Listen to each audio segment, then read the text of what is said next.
Hello दोस्तों, दृष्टि PCS के यूट्यूब चैनल पे आपका फिर से स्वागत है। मेरा नाम है संजूर और आज हम आपके लिए टारगेट बीपीएससी 69th में हम लोग आज करेंगे रैंकिंग एंड सीक्वेंस पे चर्चा, क्योंकि ये भी चैप्टर बहुत ही महत्वपूर्ण हो जाता है।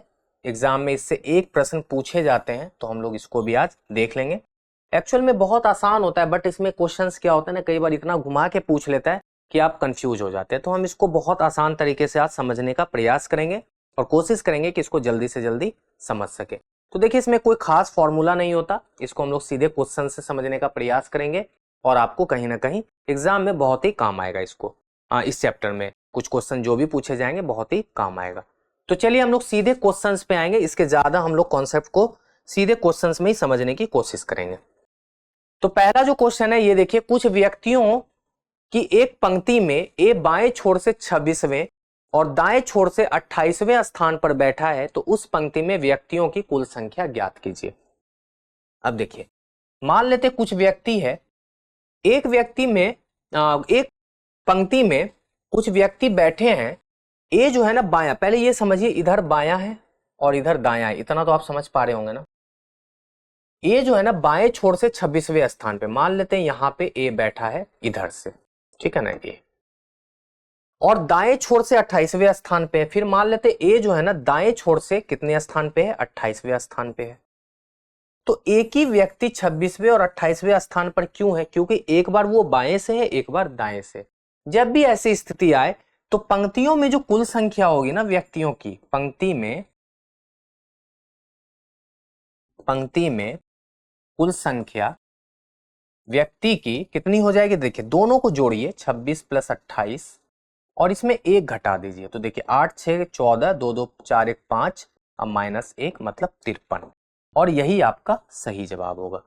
अब आप पूछेंगे कैसे? तो देखिए समझिए एक बात, मेरी बात समझिएगा ध्यान से। यहां से यहां तक कितने व्यक्ति हैं भाई? 26। यहां से यहां तक कितने व्यक्ति हैं? 28। तो 26 और 28 मतलब इधर से 26 इधर से 28, दोनों को जोड़िए, आंसर आ जाता 54। बच्चे 54 लगा भी देते, लेकिन ध्यान रखिएगा ए का जो मान है ना वो 2 बार ऐड कर दिया ना आपने, इधर से भी और इधर से भी। तो एक बार जो ए को है ना उसको हटा देंगे, क्योंकि एक बार एक व्यक्ति का 2 बार तो काउंट नहीं करेंगे ना प्लेस। तो एक्चुअली दोनों में कॉमन आ गया था, तो हम एक बार उसको माइनस कर देते हैं।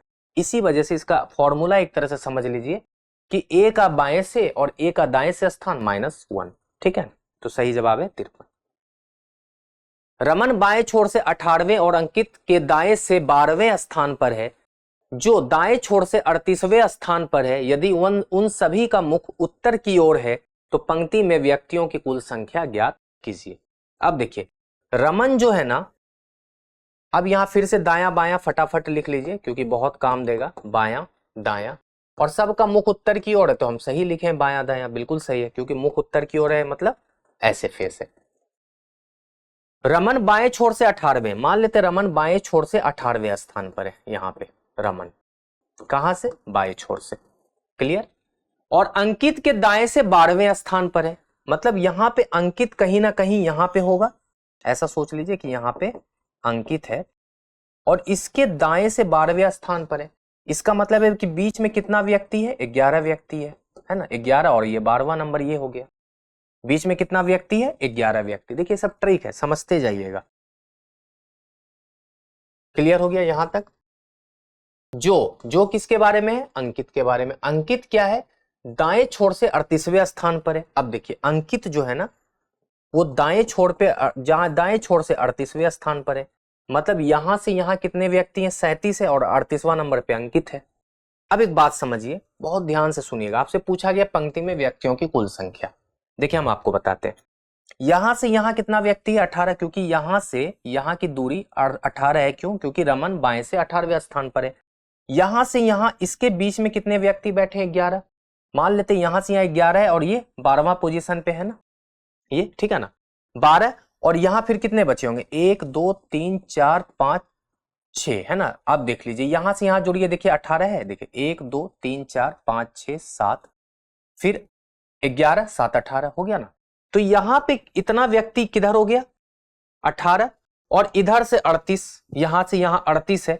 तो हम कहेंगे कि 11 इसमें घटा देंगे ना, इस पोजीशन को पता करने के लिए।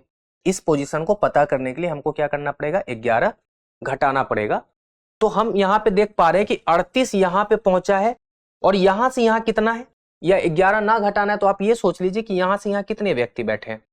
11 यहाँ मान लेते हैं कि 11 व्यक्ति इधर है, ये 12वां नंबर पे ये है अंकित, 13 14 15 16 17 18, बिल्कुल ठीक है। तो यहां से यहाँ कितने व्यक्ति हैं, देखिए 1 2 3 4 5 6, तो 38 और प्लस 6 तो कितना हो जाएगा भाई, पंक्ति में टोटल 44 व्यक्ति, क्योंकि 38 यहां तक है और 6 व्यक्ति और उधर है, मतलब कुल मिला के 44 व्यक्ति पंक्ति में बैठे हैं। सही जवाब है मेरा 44।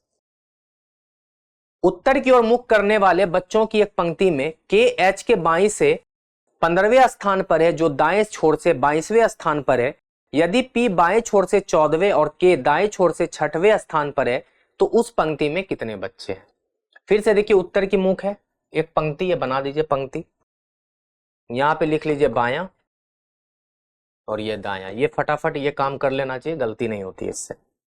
अब हम देख पा रहे हैं क्या, पढ़िए क्वेश्चन। के जो है एच के बाएं ओर से 15वें स्थान पर है, जो का मतलब है एच दाएं छोर से 22वें स्थान पर, एच जो है ना दाएं छोर से 22वें स्थान पर है एच, ठीक है।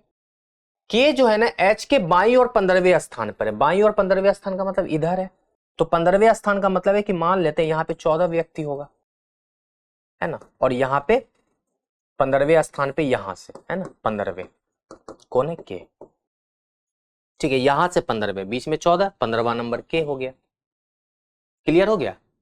यदि P बाएं छोर से 14वें स्थान पर है, P बाएं छोर से 14वें स्थान पर है और K के दाएं से 6वें स्थान पर, अब एक बात समझिए, K के दाएं से 6वें स्थान पर कौन है, P, तो देखिए 1 2 3 4 5 6, यहां पे K है, सॉरी P है, K के दाएं से 6वें स्थान पर, और बाएं छोर से कहां है, 14वें स्थान पर है, मतलब यहां से यहां की दूरी कितनी होनी चाहिए, 14, तो देखिए 1 2 3 4 5 6 7 8 9 10 11 12 13 और 14वें स्थान, ये हो गया ना, बिल्कुल सही है।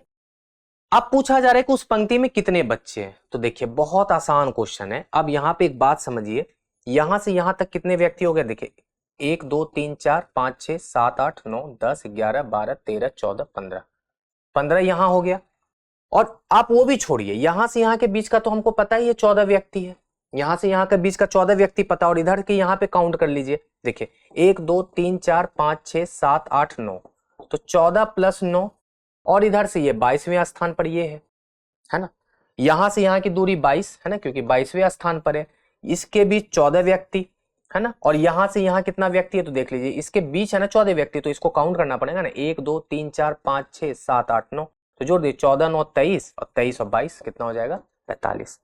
तो हम कहेंगे कि पंक्ति में कुल कितने व्यक्ति हैं, 45, या कुल बच्चे 45।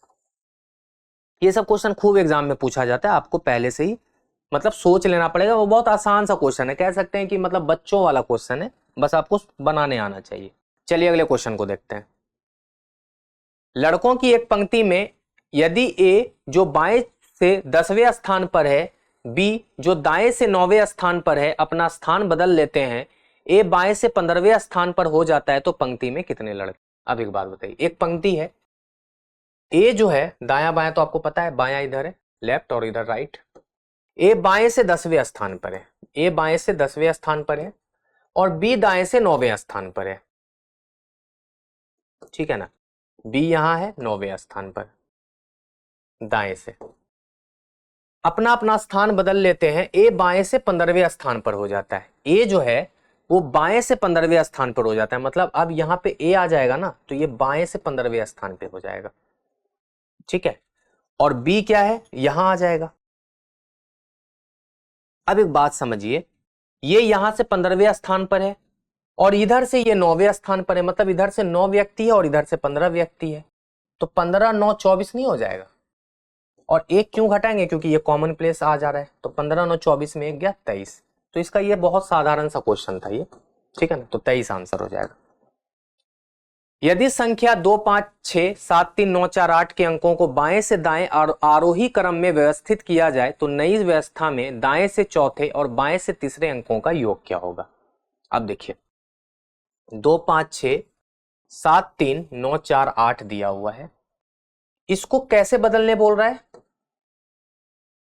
कहां से? बाएं से बाएं से दाएं। बाएं से दाएं का मतलब इधर से उधर बदलना है आरोही क्रम में। आरोही का मतलब बढ़ते क्रम में। तो देखिए 2 3 4 5 6 7 8 9 हो गया। अब इसको बोल रहा है क्या? नई व्यवस्था में दाएं से चौथा। दाएं से चौथा कौन सा हो जाएगा? 1 2 3 4 6 और बाएं से तीसरा 1 2 3 4। तो 6 4 कितना हो जाएगा? तो मेरा सही जवाब है 10। ठीक है, चलिए अगले क्वेश्चन को देखते हैं।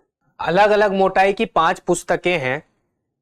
ए सी से अधिक मोटा है, बी डी से अधिक मोटा है, ई बी जितना मोटा नहीं है लेकिन सी से अधिक मोटा है, डी सी जितना मोटा नहीं है, तो सबसे पतली किताब कौन सी है? देखिए 5 पुस्तक है। ए जो है ना वो सी से अधिक मोटा है और बी डी से अधिक मोटा है। ई बी जितना मोटा नहीं है। ई जो है ना बी जितना मोटा नहीं, मतलब बी बड़ा है ई से, है ना, बी मोटा है ई से, लेकिन सी से अधिक मोटा है। कौन? ई। ई जो है ना वो सी से अधिक मोटा है, ऐसा कहा जा रहा है। डी सी जितना मोटा नहीं है, मतलब सी मोटा है ज्यादा डी से। तो सबसे पतली किताब, अब देखिए इसको अरेंज बस करने आना चाहिए। यहां पे कहा जा रहा है बी सी बड़ा है डी से, है ना। तो देखिए बी ई ऐसे अरेंज कर देते हैं हम। एक लाइन में अगर सबको लिखना पड़े तो देखिए ऐसे लिख सकते हैं, बी ई सी डी और ए बड़ा है सी से। अब देखिए ए बड़ा है सी से, उसको हम कहां रखेंगे? तो सबसे पतली किताब, देखिए ए बड़ा है सी से तो कहीं ना कहीं आएगा ना। मान लेते हैं ए बड़ा है तो यहां आ जाए, यहां आ जाए, कहीं आगे ही रहेगा ना। आपको सबसे पतली किताब पूछी जा रही है तो सबसे पतली तो डी ही होगी। ए कहीं भी रहे उससे फर्क नहीं पड़ना, तो मेरा आंसर है डी, है ना। ए कहीं भी रहेगा सी से आगे ही रहेगा। अंतिम क्वेश्चन, संख्या 5 1 0 9 2 3 8 6 7 4 में पहले और छठे अंक का स्थान आपस में बदल दिया जाता है। इसी प्रकार दूसरे और सातवें, इसी प्रकार आगे चलते रहता है। तो पुनर्व्यवस्था के बाद दाएं छोर से तीसरा अंक कौन सा होगा? पहले नंबर लिख लेते हैं, 5 1 0 9 2 3 8 6 7 4। इसमें अंक कितना है? नंबर ऑफ अंक 1 2 3 4 5 6 7 8 9 10। पहले और छठे, देखिए पहले और छठे का मतलब 1 2 3 4 5 6, है ना। 5 और 3 को बदला जाता है। फिर दूसरे और सातवें, यही तो कह रहा है ना, दूसरे और सातवें को आपस में बदल दिया, फिर इसको बदल दिया, इसको बदल दिया और फिर इसको बदल दिया। ऐसे हम एरो बना दिए। अगर पुनर्व्यवस्था के बाद आपसे क्या कहा जा रहा है? दाएं छोर से तीसरा अंक निम्नलिखित में से कौन सा होगा? तो आप समझ पा रहे, ये 5 का 5 उलट के इधर चला गया और ये 5 का 5 उधर चला गया। पहले कौन हुआ? पहले यहां से लिखाएगा, देखिए 3 आया, फिर 8 आया, फिर 6 आया, फिर 7 आया, फिर 4 आया, और यहां पे क्या हो जाएगा? 5 आ जाएगा, 1 आ जाएगा, 0 आ जाएगा, 9 आ जाएगा, 2 आ जाएगा। लिख भी दिए। चलिए, तो पुनर्व्यवस्था के बाद दाएं छोर से तीसरा अंक, तो दाएं छोर से तीसरा अंक क्या होगा? 1 2 3 0। तो मेरा आंसर 0। जब भी ऐसा अगली बार क्वेश्चन आए ना तो बस समझ लीजिएगा कि दाएं छोर से बोल रहा है ना, तो आप बाएं छोर से तीसरा गिन लीजिएगा। 1 2 3 यही आंसर था, ठीक है ना। तो ये सब ट्रिक है, आप चाहें तो जल्दी कर सकते हैं। तो चलिए आज हम लोग क्या कहते हैं, रैंकिंग एंड सीक्वेंस को हम लोग समाप्त कर लिए हैं और अगले एपिसोड में हम किसी नए चैप्टर के साथ मिलेंगे। तो आप जल्दी से चैनल को सब्सक्राइब करें, वीडियो पे लाइक करें, कमेंट करें और हमेशा हमारे साथ एग्जाम तक जुड़े रहे। तो चलिए मिलते हैं अगले वीडियो में। आज के लिए शुक्रिया।